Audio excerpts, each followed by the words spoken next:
guys, and welcome back to K&C Taxidermy.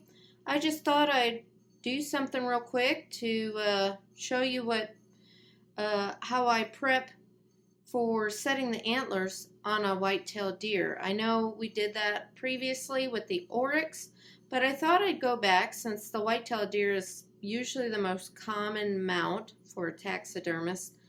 I thought I'd go back for your guys' benefit and show you how I set my antlers for a white-tailed deer. I probably do it a little different than most taxidermists. They probably take lots of measurements to get it as accurate as possible. My method I do is because number one, it's faster, and number two, if it kind of just, if you have to do a recape or anything like that, none of those like precise measurements matter anyways.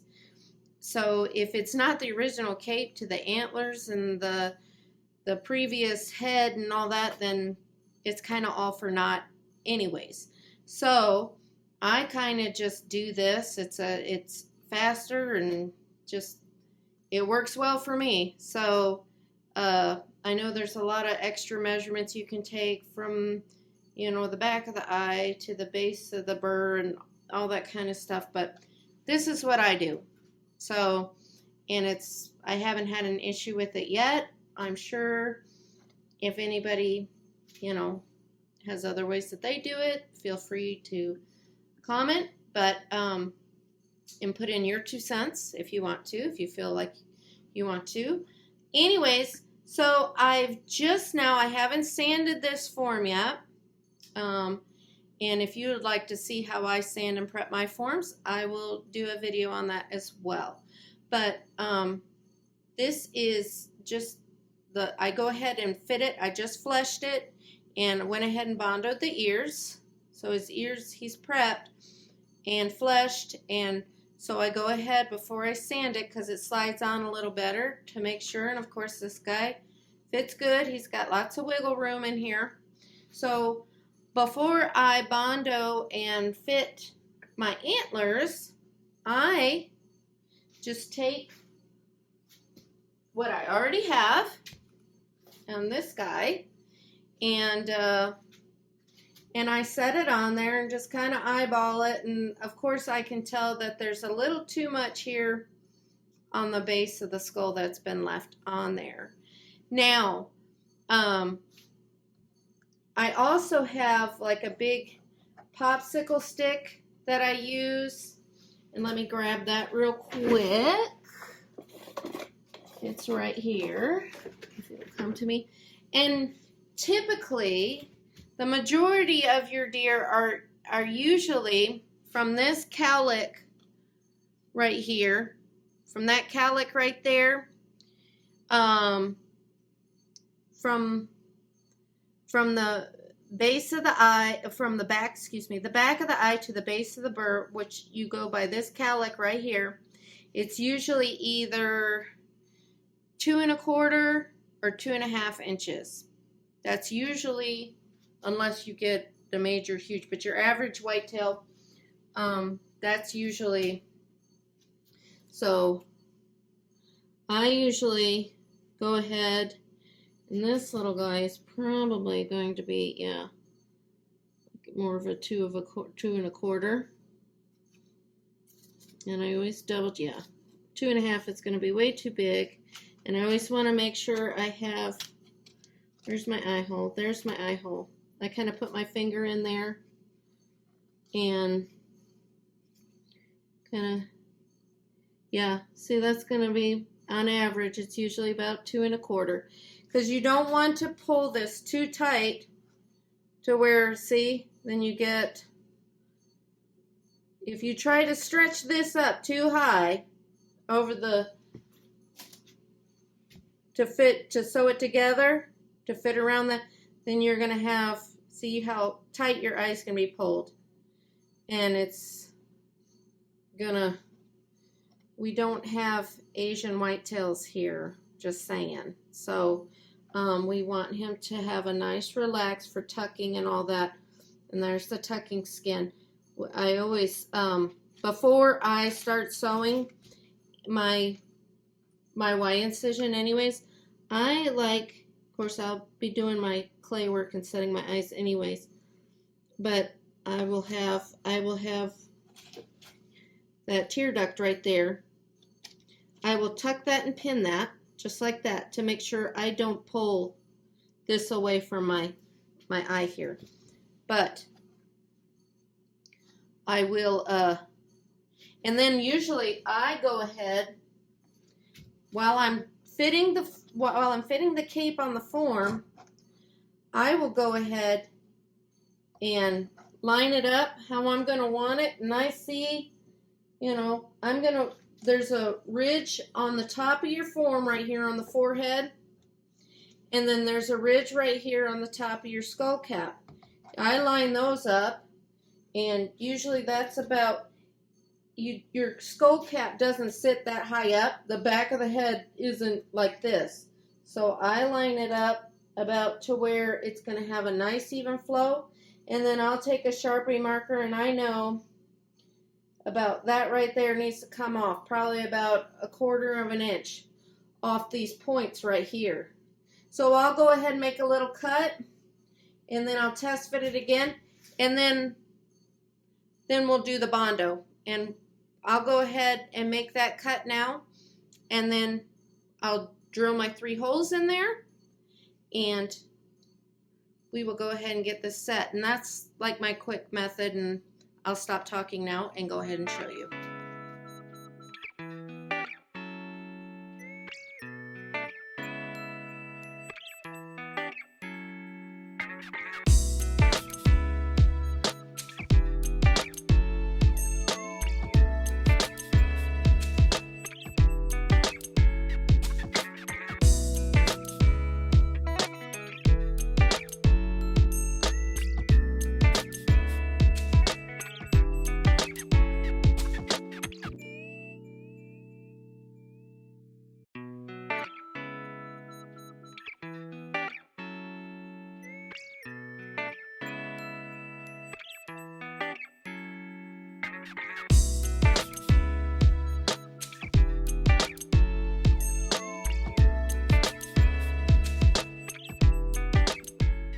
Alright, now I've got my holes drilled, and you can see how, and this is what I was talking about. You see you're going to want a natural slope in the back.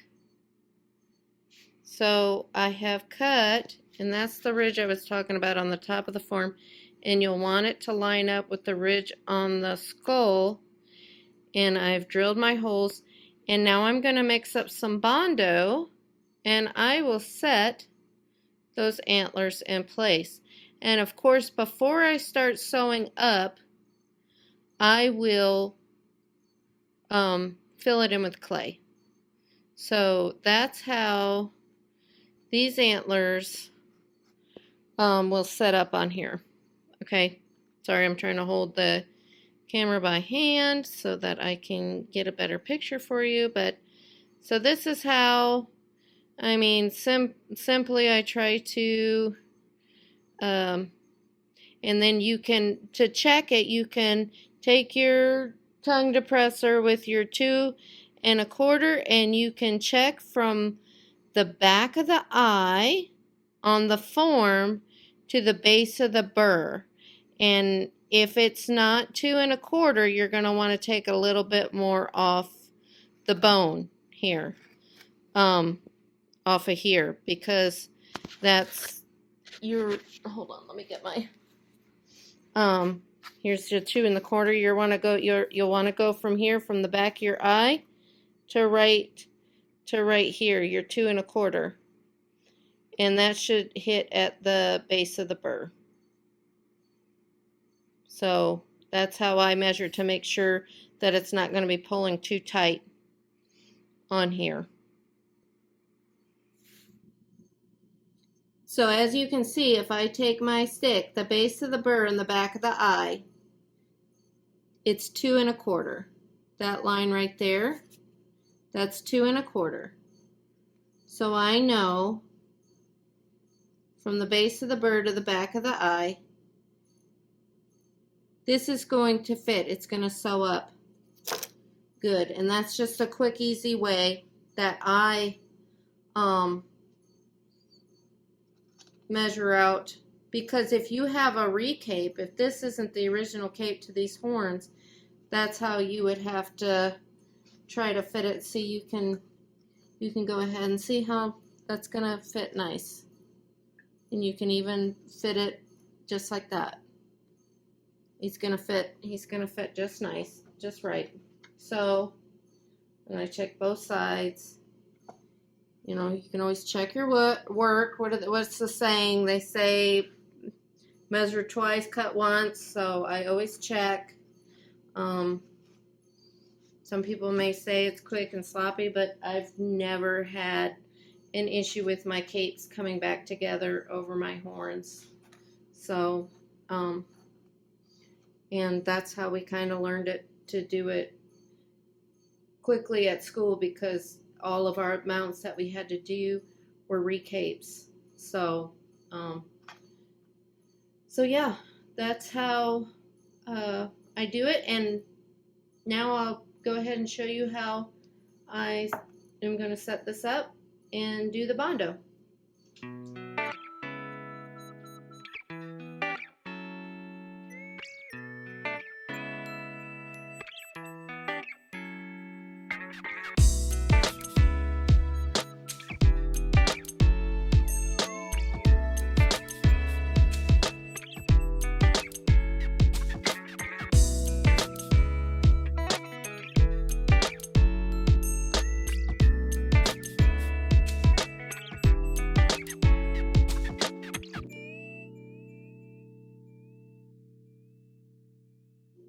Now I mix a little more chop in this fiberglass chop in with when I'm doing setting my antlers or horns than I do with my ears.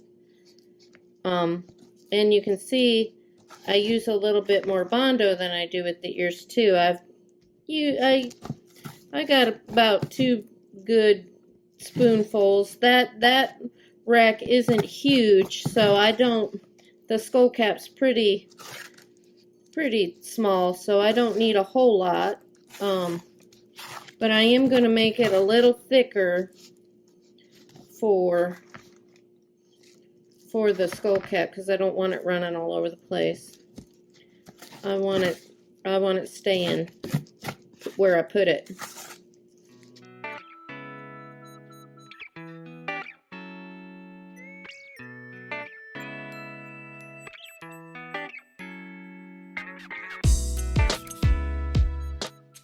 It's got a thicker consistency.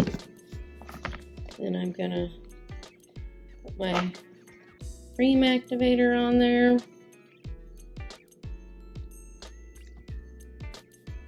I'll shut that one.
going around trying to fill up any kind of gaps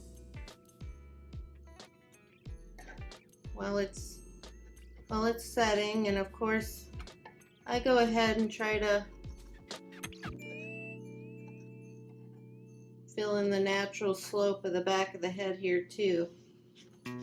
So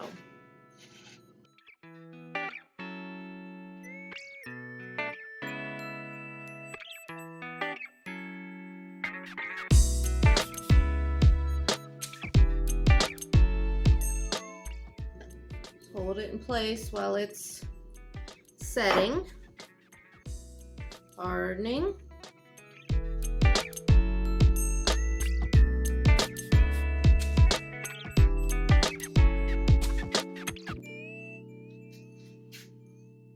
And of course you always know when your Bondo's setting because it starts getting warm to the touch and because it starts getting hard. So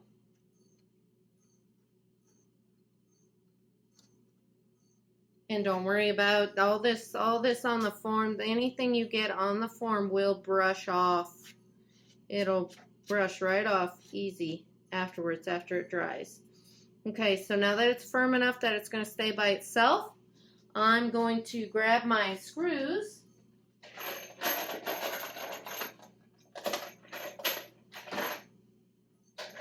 My 3 screws. And I'm going to go ahead and pop those, just pop them in.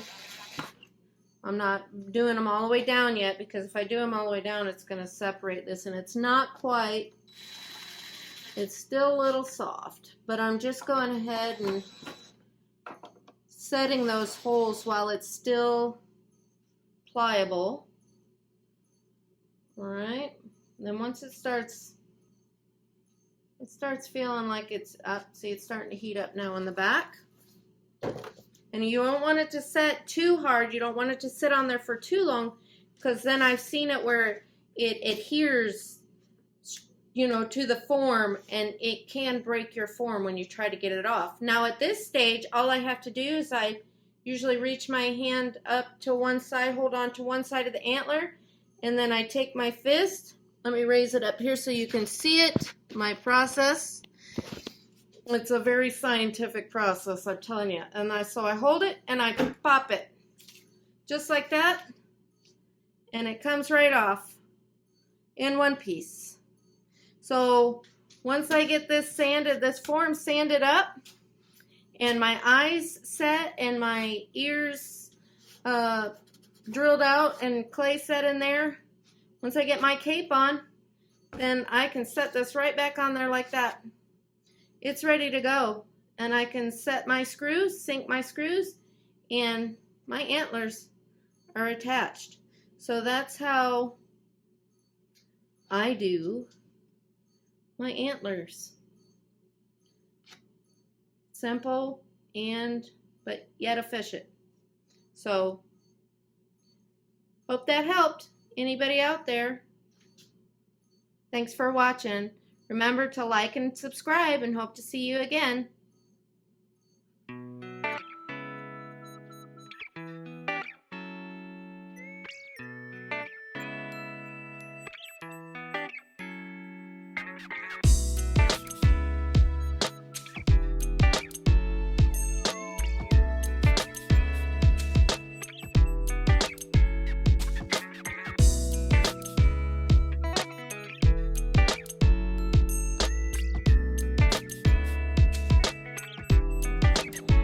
For watching us here at KNC Taxidermy. Remember to like and subscribe us here on YouTube, and join us next time for our latest creation, and we'll see you then.